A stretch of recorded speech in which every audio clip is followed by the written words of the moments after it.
Hello everyone.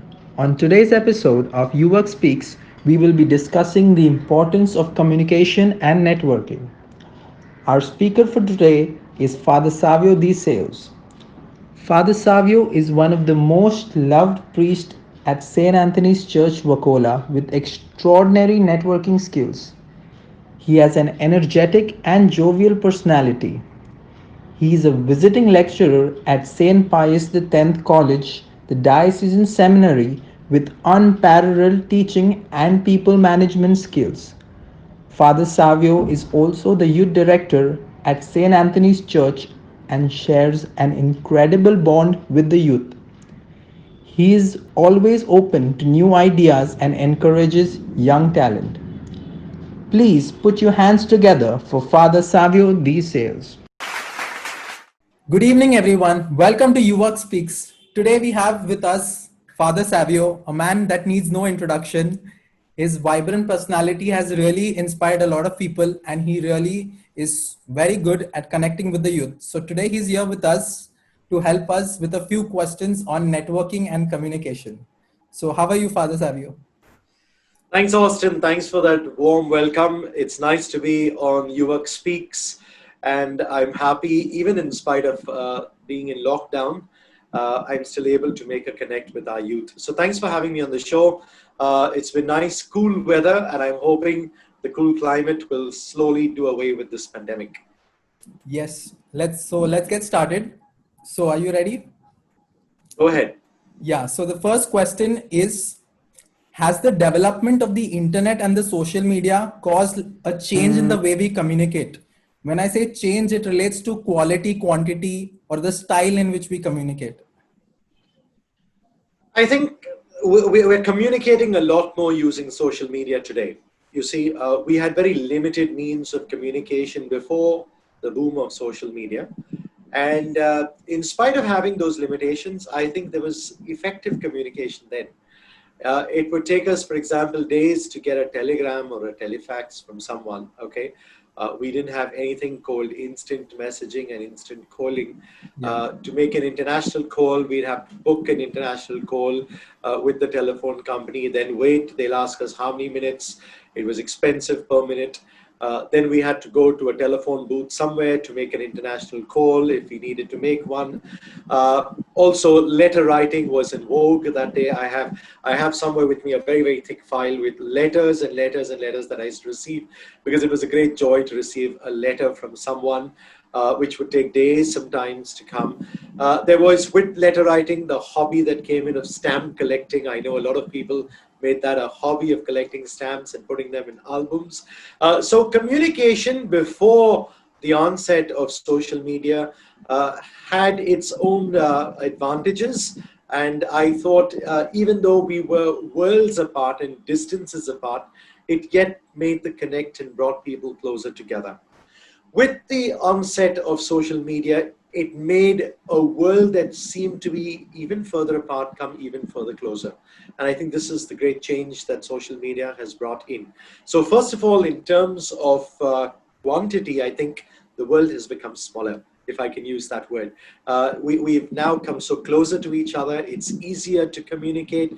It's instant. Very often say that we're living in an instant world. There's instant communicating, instant messaging. Within seconds, you can communicate something to anyone, anywhere in the world. So I think this is the fantastic quantitative improvement as far as social media is concerned. When it comes to quality, yes, we know how technology has advanced over the years, and we're now literally living in a virtual world. And I think the lockdown made that even more visible, because everything was basically virtual. And yet we did not stop communicating. That was the beauty of it. In spite of lockdown, we were still in touch with people. We were still in touch with our friends. We were still doing a lot of stuff online. So I think it just helped us to use social media a lot more effectively. And I think that's the positive impact that social media has had on society, and especially on our younger generation. So I think that there has been this tremendous growth as far as social media is concerned, and I can see how it has changed people's lives. People perhaps of 2 or 3 generations much before us who would never ever think of using social media. They were happy using a typewriter. They were happy using that black telephone instrument where you had to dial one number after another. I think it's a new world altogether for them. It was a challenge, and they lived up to the challenge. That's the beauty of it. To see people in their 80s, even in their 90s, using social media as a means of communicating, I think that's fantastic, and that's been the tremendous change and the impact that social media has had, both in terms of quality and quantity. Yeah, that was really good because yeah, when in the olden times when it was difficult to communicate, it was actually fun because getting a letter was that you have a letter. Right now, if you get a message from a friend, it's not a big deal. So even though it's easier to communicate, people are taking it for granted. So In the light of in Austin, in the light of what you're saying, I remember as a small kid in school. Okay, our final report card would come by the postman, and every day we would be running to the gate to wait for the postman because we didn't want the report card to go into the hands of our parents directly. We wanted to get the report card and first check the result before it reached in the hands of the parents. Today you're getting your report cards instantly. But that was the charm and the beauty of communication before the onset of social media. yeah, now we can't escape that. So let's move on to the next question. So the next question is, how should one make a very impactful first impression? And how does one stand out among a group of people, be it your friends or your colleagues at work? For me, one of the most important things is your confidence level. How confident are you uh, in the face of people? How confident are you when you are with a group of friends? How confident are you when it comes to society? I think that speaks volume about yourself. The moment you show signs of nervousness, people are going to take advantage of that, and they're not really going to listen to you. They're not even going to acknowledge your presence. Forget about paying attention to what you're saying. So I think that's the first important thing that we need to learn. Always be confident in whatever situation and circumstance that you find yourself in.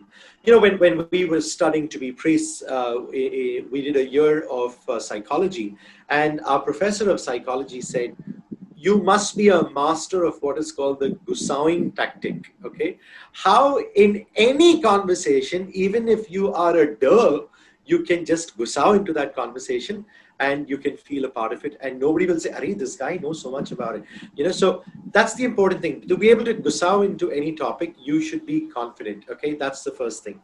Secondly, your personality speaks a lot about yourself. Okay, how do you carry yourself in public? Do you carry yourself well? Do you carry yourself as a joker? Because if you come across to be a joker, nobody's ever going to take you seriously. It's good to have humor. I'm not denying that. It's good to be a fun-loving guy. Okay, but you cannot be cracking jokes all the time. You cannot be, you're being the joker of the group all the time, because they're never ever going to take you seriously, even if you want to say something serious. So I think your personality speaks a lot about yourself. How do you carry yourself? The way you groom yourself, the way you dress up, okay? The way you make an appearance in public. If it's a formal occasion, you know that you need to be dressed formally. If you know that it's an informal occasion, that's the way you dress, okay? But I think that's the second point for me, personality. So the first is confidence, the second is personality, and the third is instilling in yourself leadership qualities. You see, a leader is one who can take the entire group along with you. A leader is not one who leads from the front, okay? A leader is not one who pushes everyone ahead of him, but a leader walks with the group. So I think this is what is important as well, to instill in yourself leadership qualities so that people know, okay, this guy is a leader. This guy has a lot to offer. He knows his stuff, okay, and he's going to do well. So I think this is for me the second important thing, the third important thing, that one needs to instill in oneself leadership qualities. So I think these are three for me, among the many others that would perhaps help oneself to really go forward and lead from the front. Yeah. Okay. Okay. So moving on to our next question. How, according to you, how important is body language and how effective it is while communicating? That's very important. Okay, now body language could take different means. I'm saying we're talking about facial expressions, we are talking about gestures, we are talking about postures, we are talking about your appearance in itself. Okay, that in itself is a body language. Okay, so I think this is so important. You can be very stiff and you can be very still, and it looks so monotonous and so boring to see a person like that. But you can be somebody who's filled with action, somebody who's always using hands to gesticulate. The body postures, your facial expressions are different. It comes across very, very important when it comes to communicating and when it comes to who you really are as a person. Now, we need to be careful because I know the youth today know different kinds of gestures that they might use. Okay, so one has to be very careful how and when what each one uses gestures. Be careful with gesticulation, but it's important. I think it's important. So, body language for me again speaks volumes about yourself. It tells you at once. I can notice if somebody, for example, since I'm connected with the church, the moment somebody comes to do a reading at Mass, for example, I can tell you immediately how confident and nervous this person is by just looking at the way the person is moved from the bench to the lectern. So I think this is how we can study one's confidence levels by just looking at one's appearance and one's movement from one place to the other. Be confident. That's the important thing. Just be confident at all times. Never, and I'm repeating this for a second time, never ever show to anyone how nervous you are. You might be a nervous wreck. This might be the first time you're addressing anyone in public. Never give your audience the sense that you are a nervous wreck. Show them how confident you are. So the way your body speaks, I think that really presents who you truly are. So using body language effectively, whether it's gestures, postures, facial expressions, I think that communicates so much to your audience. Body language is so important to communicate who you really are as a person. Yeah, I know that really helps. I mean, even if for people communicating to each other, even not while public speaking, you might judge people who is approachable and who is not. And people who are termed approachable usually have a very good body language and charisma to show. So that's good. So let's move on to the next question. So this is a tricky one. So many a times there are people who are very polite and they find it difficult to say no, and often get into things that they don't want to do, but just because they couldn't say no, they had to do it. So how does one tackle such a situation? Okay, so I don't know whether this question was written specifically about me. Okay, it was it was a problem. To be very honest with you, it was a problem that I faced in my initial years as a priest. Okay, as a young priest, you're very enthusiastic. They say the oil is still fresh. Yes, you want to be a pleasing person to everyone. You want to be in good terms with everyone. You don't want to say no to anybody. And you go on taking more and more responsibilities, and it tends to drain you out and burn you out.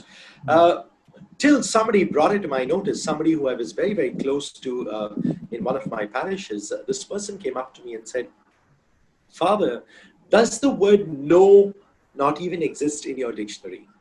And I said, unfortunately, no. Again, it doesn't exist in my dictionary.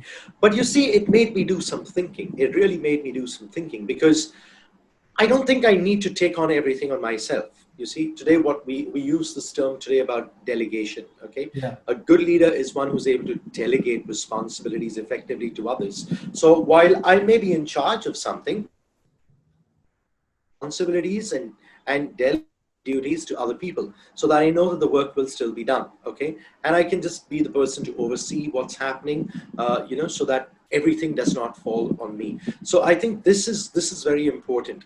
Now, when one says no to a person, okay, one is being assertive, but one need not be aggressive. Yeah. Okay, that's the difference. I can be very rude when I say no to somebody, okay, but yet at the same time I can be very polite and say, I'm sorry, I'm not in a position to do it because I'm already tied down with a lot of stuff. So I think it's how we communicate again to somebody that can either offend the other person, or the other person can be a lot more understanding and say, okay, Father, I'm sorry, you know what, I don't want to burden you with another responsibility. Or the other way around is, can we negotiate? Does it need to be done now? Can you come back to me later when I'm less pressurized with work, when I do have a lot more time on my hands, you see? So I think sometimes we do need to say no, because one has to also remember it's important to take care of one's own health.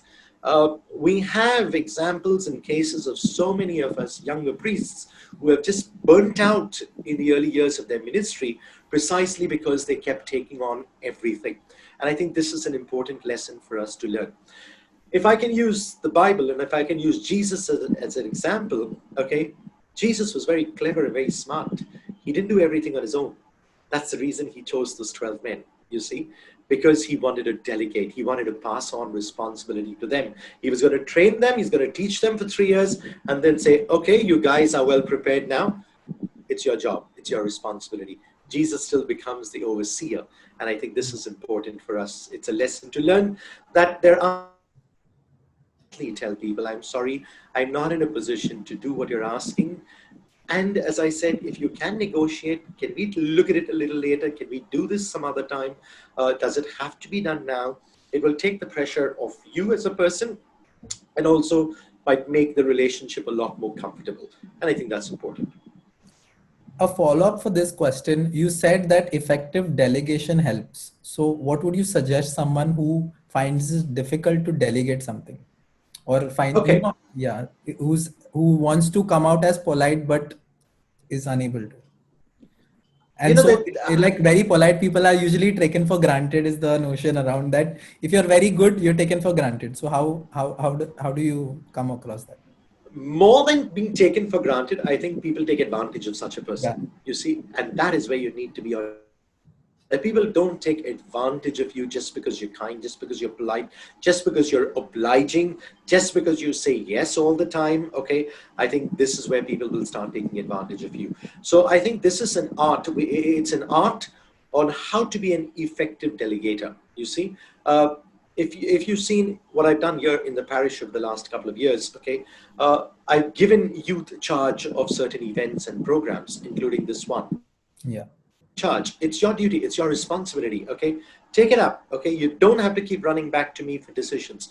Make decisions, but the important thing is when you make a decision, take the responsibility for the decision you've taken. Okay, so I think this is important. A good leader is one, and I'm saying a good and effective leader is one who's able to delegate responsibilities to other, because then you don't become a control freak. You see, the danger is we become a control freak, power goes to our head, and then I want to be in charge of everything. No, I think there are people who are perhaps more qualified than me to do stuff, people who know the job even better than me, okay, and people are more professional in what they can do. And therefore, when I find such people, I should be finding it very easy to just delegate and say, okay, you take charge, okay, without being afraid that power is going out of me or I'm losing control of something. I think only a control freak wants to handle everything on his or her own and doesn't want to delegate. Okay, thank you. But so let's move on to our next question. So now let's move on to more of the professional world. So there is this saying, your network is your net worth. So how does effective networking help a working professional? Okay. So that's true. Networking is, okay, net worthing, if I can use that word phrase, network and network. True. What is basically networking? Networking is developing healthy relationships with other entrepreneurs in the professional field. You see, so Yeah. it's important to develop healthy relationships and to maintain such relationships. So that is what networking is all about. Okay, today we are networking in the sense, if I can use the church, and I like to look at the church also as being a professional career today. Okay, even though one would look at it more in terms of a vocation, but the church is an institution and therefore it must be professional. We have to network effectively with others. Okay, so the church is constantly networking, for example, with lawyers, it's networking with doctors and nurses, it's networking with engineers, it's networking with teachers, it's networking with media persons. You see, we cannot be an institution on our own, because we're losing out then on what the real world is all about. And I think effective networking is bringing all these people onto the same platform and how we can work together. I think this is very important. The same thing would happen on the professional level. Okay, how do we get people who are qualified, people who are professionals, people who are experts in their respective fields to all come together on the same platform so that we can be thinking, perhaps with a common goal and a common ideal in mind. Otherwise, each one of us is working in our own ways independently. For me, it's wasted talents in that sense. Okay, there is a wealth of resources available that we can utilize. There's a wealth of professionals who are experts in their fields who we can bring on board with us, and I think that will help. So networking today is so important. Again, as you rightly said, Austin, network is net worth, okay? And one will really see the fruit of that in the result ultimately, okay? So again, good networking is as good as good communicating. If you fail as far as communication is concerned, you might even fail when it comes to networking. Yes, I know. I mean, I personally have seen the people who have a really good network in 2020, especially it has really worked wonders when it comes to, some people have lost their jobs or, certain situations that they have got into. But when they have a good network, they know everyone in the industry or their friends, family, and they can literally communicate and, broadcast it very easily that, here I am, these are my skills, and, I'm looking for a job. And it's way easier to get a referral than an interview on your own. If you see nowadays, when if for a single job, the amount of applications are a lot. But if you have a network or you have a connection inside and you say that, listen, I am applying for this position, could you refer? So an internal referral also, when it comes to students and employees who do not have a lot of experience, referrals really help. So professional Very networking true. has really helped people this year. Very true. Very true. So let's go to the next question. So now that we have already learned how to network, but in the new age we are very busy with our jobs or day-to-day activities, and the fast-moving life is taken over, and we often miss the fact that we have to also maintain these networks, and we lose track, and you probably connected with someone, and then you go years without even talking, and then it's you come back to square one. So how would you suggest one must keep or maintain these networks? That's where social media comes in. You see, that's where social media comes in. Going back right to your first question, okay, I think this is important. Interestingly, I began my journey towards the priesthood way back in the year 1991, okay, and as a seminarian in studies, we used to attend these camps at Kandala. We used to be animators for these camps, and you won't believe it. I'm in touch with a few people right from 1991. Okay, some of them have migrated, some of them have gone abroad. I've had the good fortune of staying in their houses, in their homes while they're abroad and enjoying their company. This is the fruit of good friendship. This is the fruit of relationship. This is the fruit of maintaining communication at all levels with people. Okay, now after 15, 20 years, when I suddenly get a message or a call from someone on my phone, the first thing that comes to my mind is, now what does this person require of me? Because 15 years, 20 years, this person has not even bothered to Yeah, communicate yeah, with me, completely forgotten me. And this is how the devil's mind works, you see. This yeah. person must be wanting something Wanting from me. something. Yeah, So it's either, Father, can you help with admission in a school or something like that? Not everyone, okay? yeah, Quite a few are genuine, but you would get these cases, and that's how your mind begins to work. So I think, again, it's very, very effective. When we're talking about good networking, we're talking about maintaining these relationships with people. Okay, so sometimes what happens is, because I have a job that needs to be done, I'm in touch with X, Y, or Z. The yeah, moment the job is complete, I forget about that person. I think this speaks poorly about yourself and about your ability to maintain a relationship yeah. with someone. So what if the job is over? So what if the event is over? That doesn't mean we stop communicating. That doesn't mean we stop being friends with each other. And that doesn't mean that I do not use the social media platforms available to maintain the relationship with that person. So I think this is very important. We don't just use people for our benefits, okay, but we maintain good, effective relationships by keeping on all communication, keeping open all communication channels with the person or persons concerned. So I think this is important. This is a lesson for us to learn, that we should not just take advantage of somebody because there is a need, but we should maintain relationships. And the best way to maintain relationships is to keep communication channels always open. That was really good. So this is the end of all our questions, but we have a surprise rapid fire for you. Don't worry, it's going to be short. So I have a series of questions that you have to answer real quick. Okay. So the first one is, who or what inspires you when it comes to Jesus. communication? Oh my. Has to be Jesus. Has to be Jesus. It can't be anybody else, okay? Because I think he was one of the best communicators we have. There's no denying that, okay? And I think there's so much I have learned from him.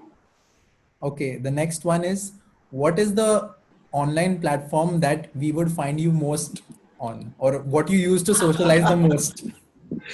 Myself, that's all, okay? Myself, my sense of availability. I'm not so much of a social media guy, okay? And therefore you really don't find me on too many social media platforms. A lot of people, including priest friends of mine, tell me, why don't you come on Instagram? Why you come on Snapchat? Why can't you be on FB and things like that? I said, no, I'm very happy with the limited communication channels on social media. I said, but for me, the most important thing is my sense of availability in person to anyone who needs me at any time. And I think that for me is my best social media platform. That's great.